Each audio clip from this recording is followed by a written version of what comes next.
All right, so springtime has arrived. You can see that over here on one of our peach trees. Lots of nice blossoms going on there. This is an elderberry starting to leaf out, and this is an almond tree getting leaves as well. So spring is here. We've had some 80-degree days, but we've got 5 inches of rain in the forecast in the next week, and I want that rain to be inside these tanks. They're not doing a very good job for us right now, laying on their side. So my goal this week is to get these tanks set adjacent to the house and to start that rainwater catch. Now, before I can set these tanks in place, I need to get a good surface to put them on. This base is supposed to be 4 to 6 inch rock, but these pieces are anywhere from, I don't know, probably 5 inches to up to 20 inches. You know, there's some big ones over here. You know, those went down first, and then we covered over those with what's called blue chat, basically like a crushed granite driveway rock. So that gives us a fairly solid foundational base, but I need it to be flat, perfectly level, and smooth, and not have any risk of sharp edges. So on Friday I ordered this. Got delivered this morning.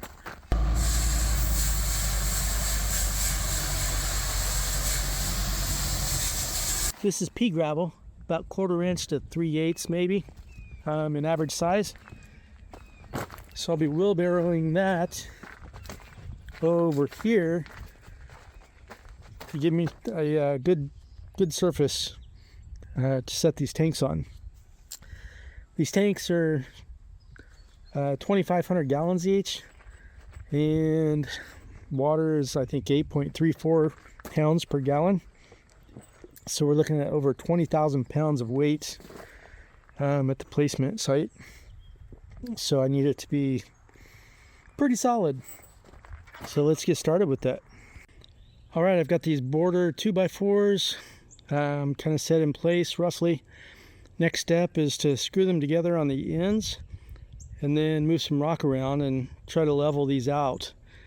I've got some 1/2 inch rebar that I can pound in as a support in the middle of these boards.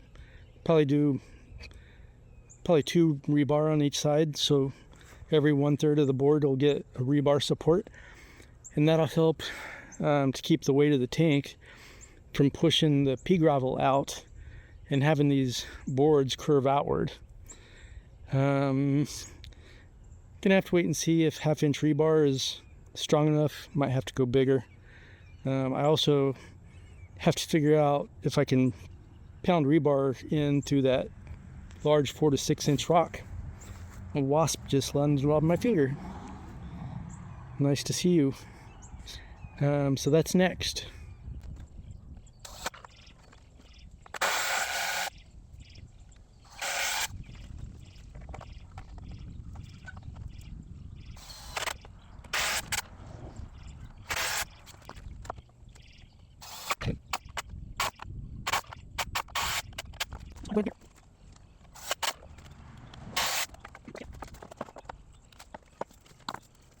That don't.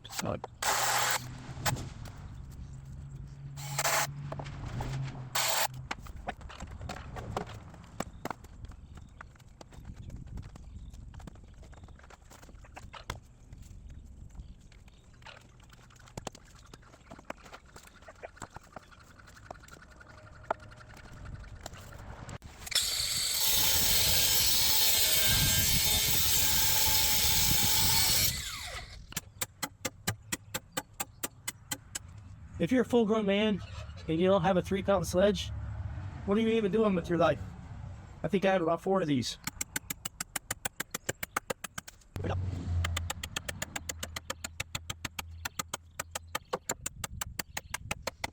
Go, keep it up.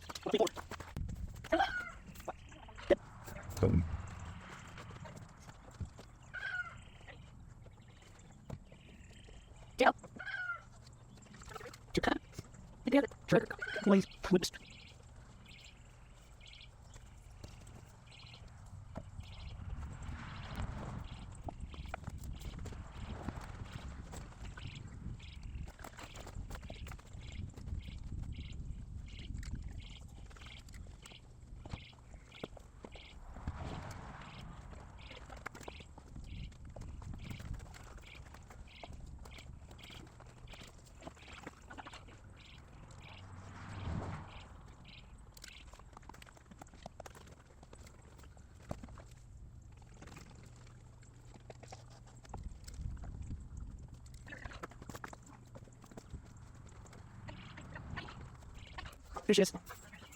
It's a great swallow.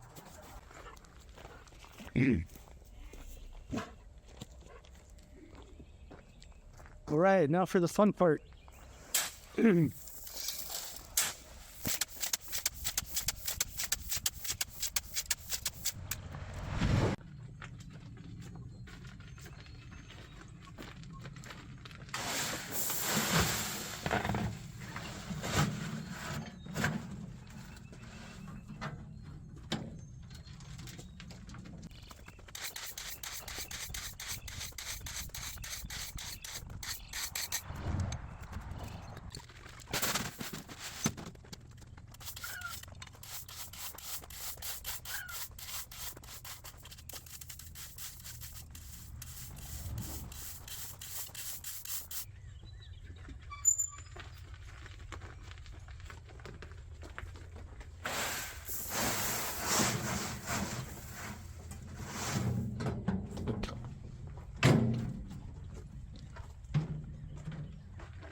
What? What's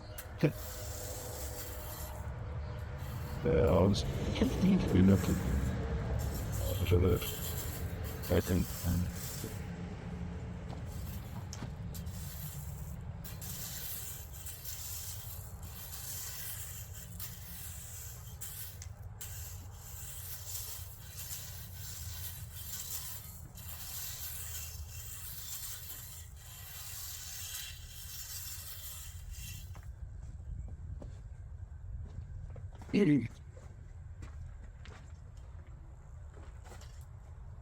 All right, so I've leveled this out by eye, and by feeling.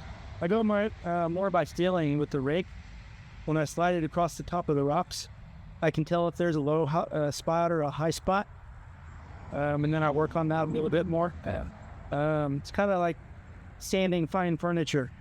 I can feel by hand if there's a slight rise, even if it's only a 64th of an inch or a 128th of an inch, just like really small amounts. Like I can tell those differences in fine work like that. So doing rough work like this, just dragging a rake across the surface, I can tell if it's high or low. So this is done by eye. Let's see how we did. Oh my gosh, dead center, perfectly level. Dead center. I'm confused. Just call me Rain Man.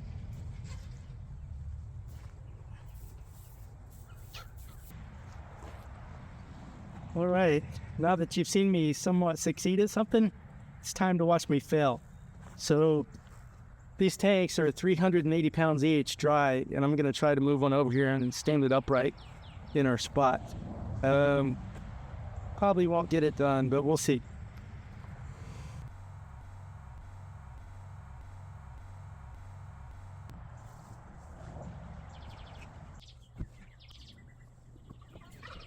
Yep.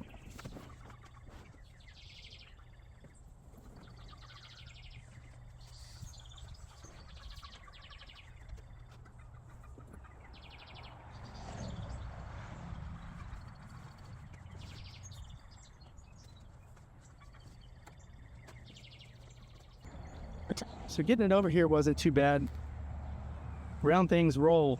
So I'm trying to figure out how to stand it up, get it into the pit, and move it around into place without gouging like a deep spot in the peat gravel. We gotta think about this. All right. So I grabbed some 10-foot lumber. I'm going to span across here without messing up my pea gravel surface. And my plan is to tip this up onto the beams, and then I can slide it, I can spin it, I can shift it wherever I need to put it. Back on. I'll be able to get that tank in place over this pit right where I want it. And after that, I'll just have to figure out how to get these out from underneath it again without messing up the gravel surface.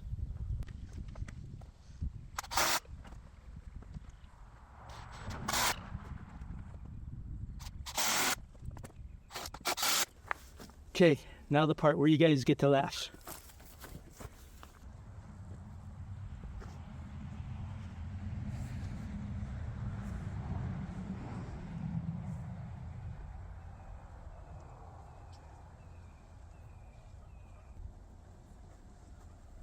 I need this on the bottom so I can grab it.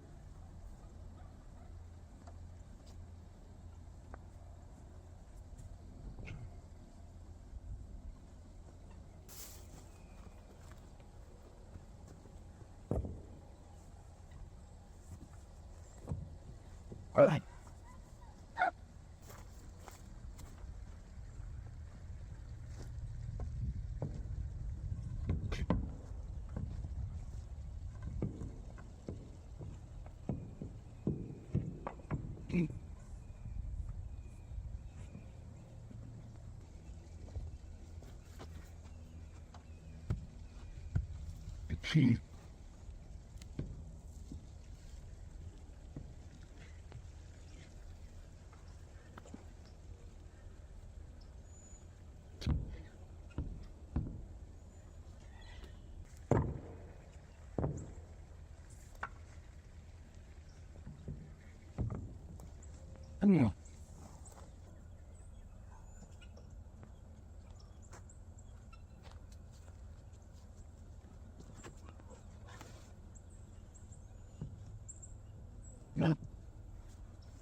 You did it.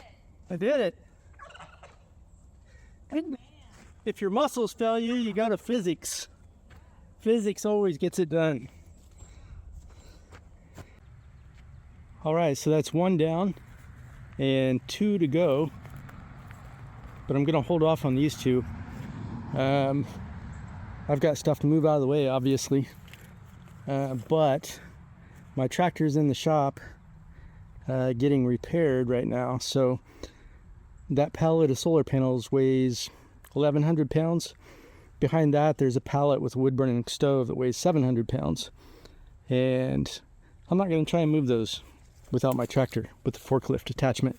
So for the time being, I've got one tank set in place, and the next effort is to remove this 4-inch gutter downspout and connect up here with my rainwater catch components.